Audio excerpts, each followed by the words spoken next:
Você sabia que a cannabis chegou no Brasil muito antes dela virar um tema de discussão política ou social? E você sabia que as pessoas escravizadas traziam sementes de cânhamo na barra dos vestidos das bonecas de pano e que as velas das caravelas portuguesas eram feitas com o mesmo material? Tudo isso deixou marcos em como a planta é vista no nosso país. E hoje a gente vai contar para vocês essa história, desde o primeiro momento que a maconha chega no Brasil, como ela se instaurou por aqui e, claro, como que começou toda a guerra e todo esse ódio e preconceito que envolve a nossa plantinha favorita. A presença da cannabis no Brasil é muito mais antiga do que muitas pessoas imaginam. Embora a planta seja usada há mais de 5, 10 mil anos no mundo, aqui ela chega junto com a coroa portuguesa. Não foram os portugueses que trouxeram o cultivo da planta, mas como seus barcos, cordas e muitas roupas eram feitas com cânhamo, a gente pode dizer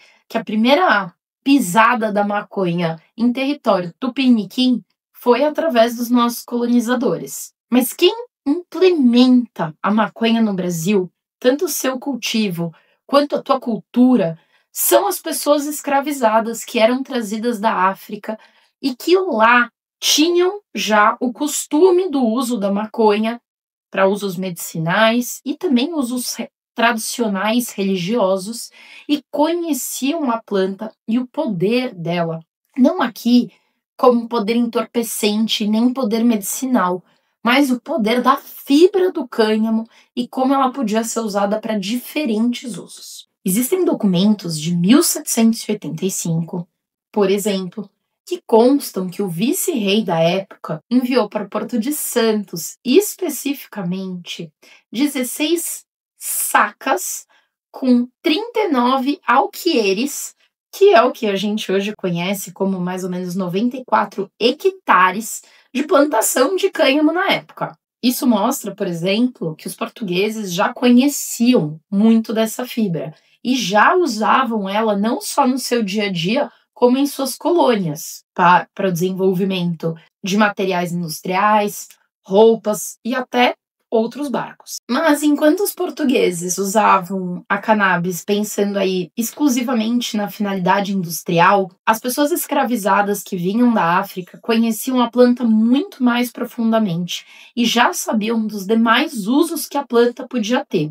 E isso incomodou muita gente na época. É desse preconceito com pessoas escravizadas que começa a história do proibicionismo no Brasil. Se a gente for pensar que as pessoas escravizadas conheciam, por exemplo, o potencial analgésico da maconha, imaginem se isso não era usado para justamente aguentar o dia a dia de uma pessoa escravizada no Brasil.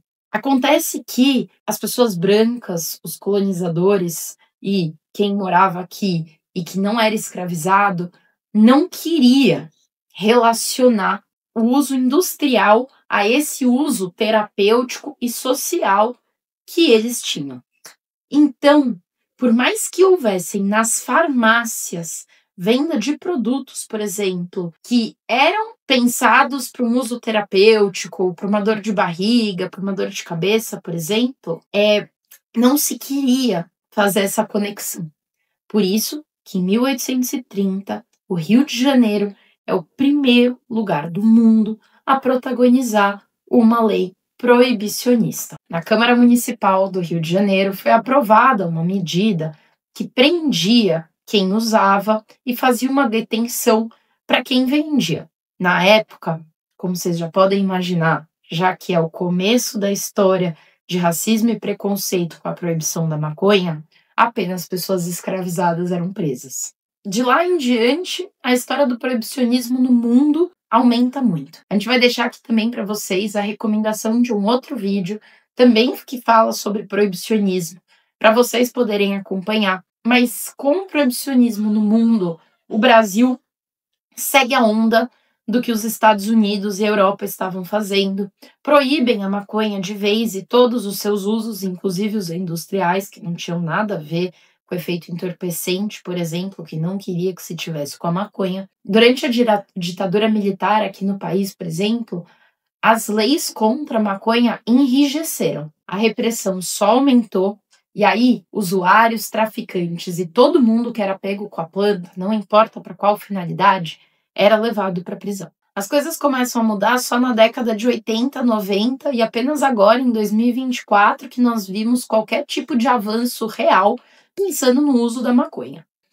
E desde então, essa guerra, ela só piora. O número de presos com a lei de droga de 2006, por exemplo, cresceu e continuou mantendo o mesmo recorte racial e preconceituoso.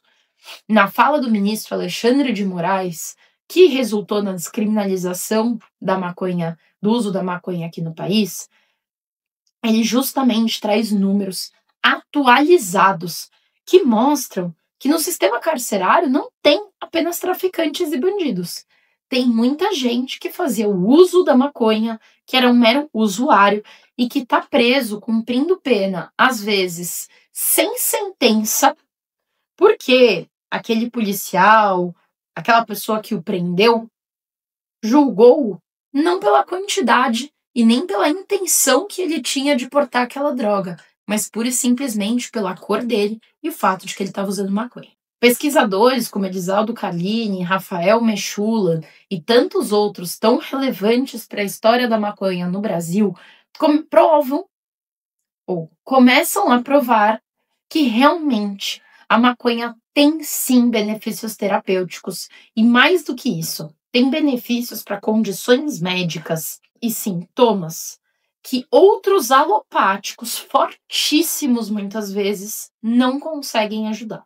É com o movimento dos ativistas em prol da legalização, da Marcha da Maconha, das mães, das associações e de tantas pessoas que se movimentaram a favor da maconha no Brasil, que hoje a gente consegue ter uma discussão um pouco mais responsável sobre o assunto. A gente está longe de falar desse assunto com a responsabilidade que a gente deveria, porque quando a gente vê a história de como a maconha chegou no Brasil, percebemos que essa história está carregada de preconceito e racismo. E que por isso, assim como muitos outros países que admitiram isso, é necessário que a gente pense na legalização considerando a reparação histórica.